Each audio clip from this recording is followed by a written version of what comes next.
Jannatu adnin, surga jemaah. Jannatu adn. Subhanallah, kalau kita bicara surga, terkadang sebagian jamaah nih biasa aja. Oh, masuk surga Ustaz ya? Iya. Coba kalau dia bilang, yang membersihkan hatinya akan dapat gaji tiap bulan 10.000. 10.000 Ustaz? Oh, kalau surga buat dia biasa. Karena kembali iman kita terkadang dipertanyakan. Seorang sahabat Nabi dari kalangan Ansor ya, namanya Abu Umair kalau nggak salah, lupa namanya. Ketika perang Uhud atau perang Badar waktu itu, Rasul SAW mengatakan, halumu ila jannatin arduha samawat wal ard. Rasul mengatakan kepada pasukannya, ayo kalian berlomba-lomba menuju surga yang luasnya seluas langit dan bumi. Itu sahabat yang ada di sebelah Nabi, dia langsung tanya, ya Rasulullah, jannatun arduha samawat wal ard, surga yang luasnya seluas langit dan bumi? Naam, kata Rasul SAW. Bakhin, kata dia. Rasul tanya, kenapa kau bilang bakhin? Kata Rasulullah, ya Rasulullah, aku tidak mengatakan itu kecuali raja'an akuna min ahliha. Aku berharap untuk menjadi penghuni surga. Bismillahirrahmanirrahim. Apa kata Rasul kepada sahabat ini? Anta min ahliha. Kau termasuk yang masuk surga. Subhanallah jamaah. Itu sahabat. Maka dia mengeluarkan fa'akhrajat tamarat. Dia keluarkan kurma dari tempat pedangnya. Dia keluarkan tuh. Dia mau makan. Kemudian dia mengatakan, la in ishtu hatta akula hadhihi tamarat la hiya hayatun tawilah, kata dia. Kalau aku masih hidup sampai aku habiskan kurma-kurma ini, maka itu kehidupan yang panjang, kata dia. Dia lemparkan kurma itu dan dia masuk ke medan perang Badar waktu itu. Dan dia meninggal syahid jemaah. Subhanallah. Surga jemaah. Orang yang membersihkan hatinya. Allah mengatakan jannatu adnin. Surga adn. Tajri min tahtihal anhar. Di bawahnya itu mengalir sungai-sungai. Khalidina fiha. Bukan cuma itu. Kalau yang kita dapatkan umpamanya, kau bekerja di kerajaan akan mendapatkan nanti di akhir tahun, kalau kau sudah mau mati itu, udah tua, kita kasih umpamanya rumah yang luasnya 1 hektar. Berapa 1 hektar? 1 hektar, 10.000 meter persegi. Kita kasih kau rumah itu. Selama kau hidup kau pakai. Tapi kita tahu mungkin umur tinggal 2-3 tahun. Kita kan tak akan bahagia. Kok nggak dari dulu dikasih rumah gitu kan? Kok baru sekarang? Maka Allah mengatakan surga Allah itu bukan cuma 3-4 tahun. Tidak 100 tahun. Tidak 1000 tahun. Tapi khalidina fiha. Selamanya akan berada di sana. Ketika orang tahu akan selamanya, maka kebahagiaannya semakin banyak di dalam hatinya. Itu buat siapa? Wadzalika jazaa'u man tazakka. Dan itu, reward itu diberikan kepada orang yang menyucikan, membersihkan dirinya. Subhanallah jemaah. Kemudian kalau kita jaga makanan kita, kita makan yang sehat, kita olahraga, kita lari tiap hari. Kira-kira yang sehat, kalau ana yang melakukan itu, kira-kira yang sehat ama ana apa Ustaz Saifuddin? Masa ana yang olahraga, beliau yang sehat? Nggak mungkin lah. Orang itu akan mendapatkan apa yang dia amalkan. Maka kita harus tahu, ketika kita jaga makanan kita, kita olahraga, yang sehat itu bukan tetangga kita, bukan jiran kita, tapi kita sendiri. Maka Allah mengatakan, وَمَنْ تَزَكَّى فَإِنَّمَا يَتَزَكَّى لِنَفْسِهِ. Barang siapa yang berusaha untuk membersihkan dirinya, menyucikan jiwanya, sebenarnya dia itu keuntungannya kembali kepada dirinya sendiri. Ma'asyiral muslimin rahimakumullah. Dalam hadis riwayatkan Imam Bukhari, Rasul sallallahu alaihi wasallam mengatakan tentang orang yang masuk surga. Orang masuk surga kan nggak sekaligus. Kita nanti akan dibangkitkan dari kubur kita, digiring ke padang mahsyar.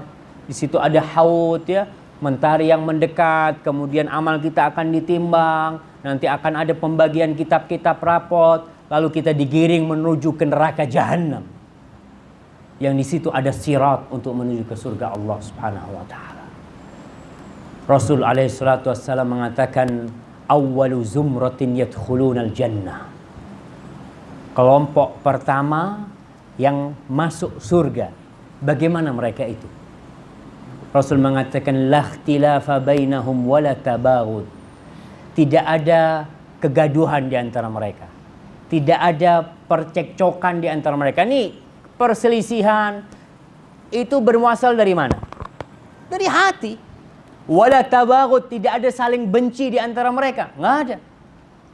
Qulubuhum ala qalbi rajulin wahid. Hati mereka seperti hatinya orang satu. Saling mencintai, saling menyayangi. Itulah orang yang pertama kali, kelompok pertama kali masuk surga. Dan kita tahu Rasul sallallahu alaihi wasallam mengatakan, walladzi nafsi biyadihi. Rasul mengatakan, demi yang jiwaku berada di tangannya. La yu'minu ahadukum hatta yuhibba li akhihi ma yuhibbu li nafsihi. Kalian tidak akan dikatakan beriman sampai engkau cinta dengan saudaramu seperti kau cinta dengan diri sendiri. Subhanallah. Kita ini sama saudara, kita ini saudara semuanya. Sebenarnya satu badan dalam jiwa yang banyak, tapi badannya satu. Maka kata Rasul sallallahu alaihi wasallam, seorang mukmin itu idzashtaka minhu udhun, kalau tangannya kena duri, tangannya kena, betul kena duri saja. Tahu kena duri atau kena paku, dia akan saling membantu. Badannya semua akan sakit. Bahkan secara medis dikatakan, Rasul ketika mengatakan seorang mukmin itu kal jasadil wahid, seperti satu tubuh. Idza ishtaka minhu udwun tada'alahu sa'irul jasad bisahri wal humma. Seperti satu badan nih, kalau ada yang sakit, seluruh tubuhnya itu akan berusaha untuk merasakan sakit dia. Dia malam tak bisa tidur. Dia merasa panas, umpamanya sini yang sakit. Secara medis dikatakan darah itu semua mengalir ke tempat ini untuk menyembuhkan dia. Berusaha untuk luka yang terjadi di sini cepat nutup. Itu secara medis, dan Rasul memisalkan dengan hal itu. Nggak mungkin orang umpamanya kakinya sakit, nggak bisa tidur. Ente kenapa kok nggak bisa pejamkan mata? Kaki ana sakit. Ya, yang sakit kan cuma kakinya. Kenapa matanya tak bisa tidur? Karena kita satu badan. Nggak bisa tuh orang tidur kakinya sakit. Maka seorang mukmin tatkala saudaranya sakit, dia tak bisa tidur. Dia memikirkan saudara. Dia tak nyaman sendiri sedangkan saudaranya susah. Maka yang pertama masuk surga kelompok mereka adalah yang hati mereka itu seperti hati satu orang, tidak ada percekcokan, tidak ada pertikaian, tidak saling membenci di antara mereka. Dan di hadis lain diriwayatkan Imam Muslim, Rasul sallallahu alaihi wasallam mengatakan, yadkhulul jannah aqwamun afidatuhum mithlu afidatit thair. Kata Rasul sallallahu alaihi wasallam, akan masuk manusia-manusia ke dalam surga yang hati mereka seperti hatinya burung, jemaah. Subhanallah ya. Hatinya burung itu dikatakan hati yang lembut, burung itu. Antum kalau ngelihat ya, burung dara, burung merpati lagi sama teman-temannya, dia makan bareng-bareng, ada yang sikut-sikutan jemaah. Umpamanya nih, antum kasih jagung ya. Anda nggak tahu di sini. Kalau di Medina tuh biasanya ada orang ngasih makan burung dara. Itu burung dara, Anda belum pernah ngelihat yang tonjok-tonjokan gitu. Ente kok mau makan tempat Anda? Nggak ada. Dia makan semua. Subhanallah. Seperti hatinya burung jamaah. Dan orang yang hatinya bersih adalah orang yang paling baik. Jadi kalau mau dikatakan siapa sih orang yang paling baik itu? Bukan yang paling banyak sedekahnya, bukan. Ada orang-orang yang banyak sedekahnya tapi hatinya kotor. Maka sebagian orang bersedekah tak diterima sama Allah Subhanahu wa taala. Allah Jalla Jalaluh mengatakan, ya ayyuhalladzina amanu la tubtilu sadaqatikum bil manni wal adha. Wahai orang-orang yang beriman, jangan engkau membatalkan pahala sedekahmu itu dengan dengan mengungkit-ungkit. Aku pernah kasih kau dulu, kenapa kau sekarang kok tak mau datang ke rumahku? Dia mengungkit-ungkit dan menyakiti orang yang baik bukan seperti itu. Nabi mengatakan, qila ya Rasulullah, ayun nas afdal. Nabi pernah ditanya, wahai Rasulullah, manusia manakah yang paling afdal, yang paling baik? Beliau mengatakan, kullu mahmumil qalbi saduqil lisan. Orang yang paling baik adalah orang yang mahmumul qalb, saduq al-lisan. Para sahabat mengatakan, saduqul lisan na'rifuhu. Lisan yang jujur kita tahu maknanya. Wama mahmumul qalbi. Mahmumul qalbi itu apa artinya Nabi? Para sahabat tanya. Mereka orang Arab, tapi ada kata-kata Arab yang tak biasa dipakai dalam keseharian, sehingga mereka perlu bertanya kepada Nabi, apa yang dimaksud dengan mahmumul qalbi? Kata Rasul sallallahu alaihi wasallam, qala at-taqi an-naqi alladhi la ithma fihi wala baghi wala hasad. Subhanallah, yang disebut orang yang mahmul qalb, yang hatinya baik. Dia adalah seorang mukmin yang bertakwa, seorang mukmin yang bersih hatinya, tidak ada dosa, tidak ada kezaliman, dan tidak ada hasad, tidak ada iri dengki jemaah. Subhanallah.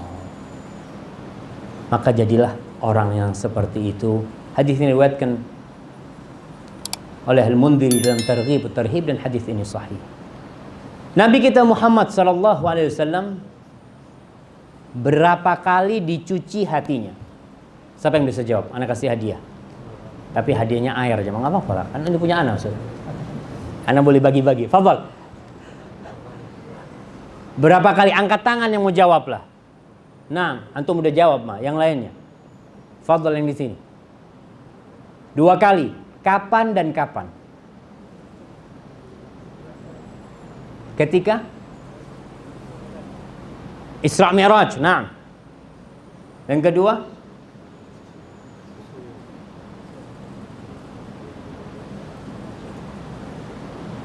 kapan jamaah? Ketika beliau di kampungnya Halimah. Nah, nggak apa-apa, kita kasih hadiah. Fadhal, kasih air. Insyaallah. Iya, yang pertama ketika beliau masih dalam pengasuhan Halimah As-Sa'diyah di kampungnya sana. Datang tuh malaikat Jibril, dibelah tuh dadanya, dikeluarkan kotoran dari hati Rasul sallallahu alaihi wasallam. Dari jantungnya kita bicara ya. Ada kotoran hitam dikeluarkan, dibedah, lalu dicuci, dibejana dari emas dengan air Zam-Zam. Dan hati itu dimasuki hikmah. Jadilah, dari kecil berarti kita harus menjaga hati kita. Kita mah nggak bisa sekarang mau operasi, dok. Tolong dok, ini anak sering digoda sama setan, dok. Nggak bisa sekarang. Itu khusus untuk Rasul sallallahu alaihi wasallam. Dan dibelah nyata jamaah. Nyata dibelah dan ada jari di dada Rasul sallallahu alaihi wasallam. Anas bin Malik melihat hal itu. Dan ketika beliau hendak berjumpa dengan Sang Pencipta untuk naik Isra Mi'raj, hati beliau dicuci kembali. Umurnya berapa waktu itu? Sekitar berapa Ustaz? 50 tahunan lah ya. Sebelum beliau hijrah, ketika menerima wahyu wajib sholat, beliau dibelah lagi dadanya, sama dibersihkan, kemudian baru berangkat ke Sidratul Muntaha. Itu Rasul sallallahu alaihi wasallam. Karena beliau akan menyampaikan amanah yang begitu agungnya, maka kita harus berpikir bagaimana cara membersihkan hati kita. Ma'asyiral muslimin rahimakumullah. Ada 2 penyakit hati yang membuat hati kita sakit nih. Kalau secara medis Orang yang jantungnya sakit itu biasanya pola hidupnya, pola makannya tidak baik. Dia makan semua, dia makan. Dia tak pilah-pilah dia makan. Yang kedua, tak olahraga. Maka dia akan sakit. Udah makan macam-macam, tak ada olahraga lagi. Adapun hati kita itu sakit karena dua penyakit. Yang pertama penyakit syubhat. Syubhat ini apa bahasa Melayunya, Ustaz? Keraguan-raguan, kerancuan, apa? Samar-samar. Yang kedua syahwat. Penyakitnya itu dua, kerancuan-rancuan. Manusia ini ada dua macam. Ada manusia yang ahli ibadah, ada manusia yang condong kepada kemaksiatan. Kalau yang ahli ibadah dikasih kemaksiatan nggak condong dia. Na'udzubillah, na'udzubillah, nggak mau dia. Diajak berbuat dosa nggak mau. Tapi iblis datang dengan memberikan kerancuan kepada dia dalam agamanya. Dia ibadahnya udah baik. Bagaimana ibadahnya itu keluar dari Islam yang benar. Seperti contohlah kelompok-kelompok yang ngebom bunuh diri, ngebom sana, ngebom sini. Itu karena syubhat. Karena hatinya sakit dengan penyakit syubhat. Dikatakan kau kalau ngebom langsung masuk surga. Masya Allah. Enak banget masuk surga kayak gitu. Orang kita aja bunuh diri sendiri itu masuk neraka. Apalagi bunuh orang lain. Orang yang bunuh dirinya sendiri dalam Islam itu akan masuk neraka. Dia punya tubuh sendiri, bukan punya orang. Bagaimana kalau dia membunuh orang lain yang tak halal darahnya untuk dibunuh? Itu pemikiran, artinya penyakit yang lewat pemikiran, syubhat. Aliran-aliran yang ada ya, seperti model di Indonesia itu pernah ada seorang ngaku jadi nabi. Namanya Ahmad Musaddiq. Tahu semua Ahmad Musaddiq. Ngaku jadi rasul. Yang saya nggak heran, ada orang-orang yang memang digoda sama setannya. Yang saya heran banyak yang ikut. Kok bisa tuh ikut ngaku rasul ikut? Pakai dasi rasulnya itu, masya Allah, pakai jas. Dapat duit dari mana dia nggak tahu. Tapi yang jelas musuh-musuh Islam berbuat di sini. Itu penyakit syubhat berat jamaah. Karena orang kalau kena penyakit syubhat, dia mengira yang dia lakukan benar. Kalau orang kena penyakit syahwat, dia tahu dosa yang dia lakukan. Ente kenapa umpamanya main judi? Ya Allah, bas ana doakanlah mudah-mudahan dapat hidayah. Tapi kalau orang yang kena syubhat, ente kenapa ikut teroris itu? Ini yang benar kata dia. Susah mau kasih hidayah dia. Karena dia meyakini yang kemudian itu paling bahaya, fitnah syubhat. Dan kita berdoa semoga kaum muslimin diberi hidayah oleh Allah Subhanahu wa taala. Karena fitnahnya teroris, khawarij ini sangat berat sekali dan dia mencoreng nama Islam. Akhirnya Islam yang benar pun tidak bisa berdakwah. Gara-gara perbuatan orang-orang yang tidak benar. Sekali lagi berkaitan dengan penyakit syubhat ini, Nabi SAW mengatakan, Man qatala mu'ahadan lam yaruh raihatal jannah. Barang siapa membunuh orang kafir yang ada perjanjian dengan orang Islam, nggak bakal nyium bau surga. Tadi katanya dia bom bunuh diri langsung masuk surga. Nabi ngatakan nggak bakal cium bau surga, nggak akan cium dia. Apalagi mau masuk surga. Maka hati-hati dengan penyakit ini. Dan penyakit ini di dalam surat Al-Baqarah ayat 10 Allah berfirman, fi qulubihim maradun fazadahumullahu marada walahum adzabun alimun bima kanu yakdzibun. Orang-orang munafik di dalam hati mereka ada penyakit dan Allah tambah tuh penyakit. Maka semakin susah untuk dapat hidayah karena mereka menyimpang, Allah simpangkan mereka. Kalau dia mau cari kebenaran, niscaya Allah akan memberikan bimbingan kepada mereka kepada kebenaran itu. Ini berkaitan dengan penyakit syubhat dan kita harus hati-hati, baca buku harus hati-hati, datang kajian kita paling enggak harus punya basic Quran dan Sunnah. Kita tahu enggak ada Nabi setelah Nabi Muhammad. Maka kalau ada orang ngomong aku nih Nabi, bohong. Tahu kita. Tapi kalau enggak pernah sekolah, dari mana dia tahu? Dia melihat orangnya soleh. Seperti umpamanya Mirza Ghulam Ahmad yang dari India. Banyak pengikutnya. Kok bisa? Karena kita tak punya ilmu. Jadi untuk syubhat, caranya dengan ilmu, dengan belajar yang benar. Adapun syahwat ini yang dimaksudnya syahwat dunia. Allah Subhanahu wa taala berfirman, "Ya nisa an-nabi, lastunna ka ahadin minan nisa." Wahai istri-istri Nabi, kalian ini enggak sama dengan wanita-wanita lain. Tak sama kalian. Ini taqaitunna, kalau kalian bertakwa. Fala takhda'na bil qaul. Jangan melembah lembutkan perkataan. Fayat ma'alladhi fi qalbihi marad. Maka orang yang di hatinya ada marad, ada penyakit, dia akan berambisi. Suka sama kita. Jadi perempuan nih kalau ngomong sama lelaki, jangan ahlan, apa kabar? Tuh laki Masya Allah, nih kayaknya mau nih. Orang yang punya penyakit kalau ngomong nggak boleh perempuan. Kalau ngomong sama lelaki yang tegas. Lelaki yang bukan mahramnya ya. Kalau sama suaminya ya terserah. Karena ada juga suami-suami yang kalau telepon sama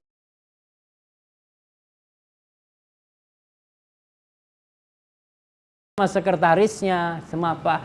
Ahlan, apa kabar? Kalau sama istrinya, iya. Ada apa?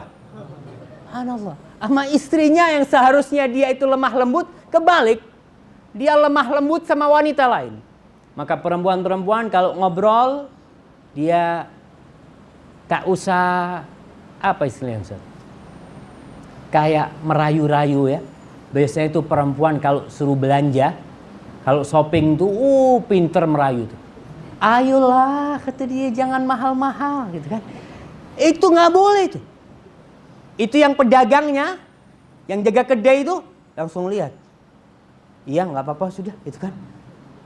Allah mengatakan fala takhdo. Istri Nabi nggak boleh. Istri Nabi, apalagi dengan wanita-wanita yang lainnya. Maka yang tegas. Kalau bicara yang biasa, kalau telepon sama orang laki, sama tuan-tuan, ya bicaranya tidak usah dengan meliuk-liuk ya, mendayu-dayu, itulah nggak boleh. Fayat ma'alladhi fi qalbi, yang di hatinya ada penyakit syahwat tuh langsung tergoda dia. Ma'asyiral muslimin, hati ini bolak-balik. Kalau kita bicara hati ini, subhanallah ya, nggak bisa tetap lurus. Al-qalbu, dinamakan dalam bahasa al-qalbu itu